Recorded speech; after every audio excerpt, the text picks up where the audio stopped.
ચાલો આપણી કેરી બધી સોલાઈ ગઈ છે. હવે આપણે આને સમારી લઈશું. તો પહેલાં આ રીતે આપણે બધા ઊભા ચીરા કરવાના છે, પછી આપણે આ રીતે આડા ચીરા કરવાના છે.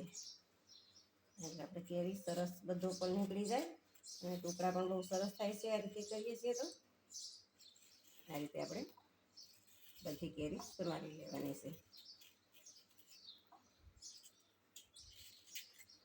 જો સરસ ટુકડા થાય છે ને એક સરખા બધા.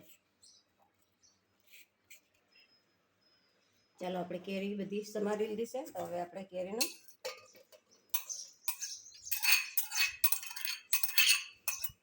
પીસી લઈશું. તો પહેલાં આપણે કેરી પીસી લેવાની છે.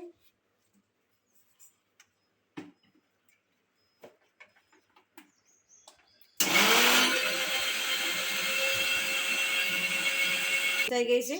હવે આપણે આમાં નાખીશું બરફના ટુકડા, 3 ચમચી ખાંડ,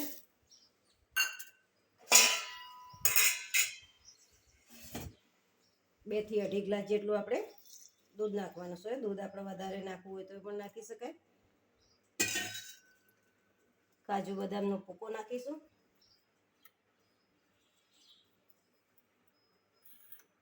હવે આપણે એકવાર ચેરી લઈશું.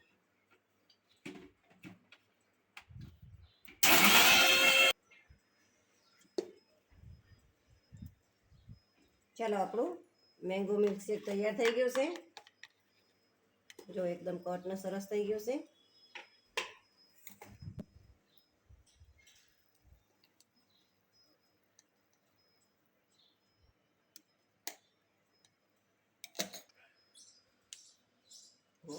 ચલો આપણો મેંગો મિલ્કશેક તૈયાર છે. તો તમને આ મેંગો મિલ્કશેકનો વિડીયો ગમ્યો હોય તો લાઈક કરો, શેર કરો અને સબસ્ક્રાઈબ કરવાનું ભૂલતા નહીં અને મારી ચેનલને આગળ વધારો.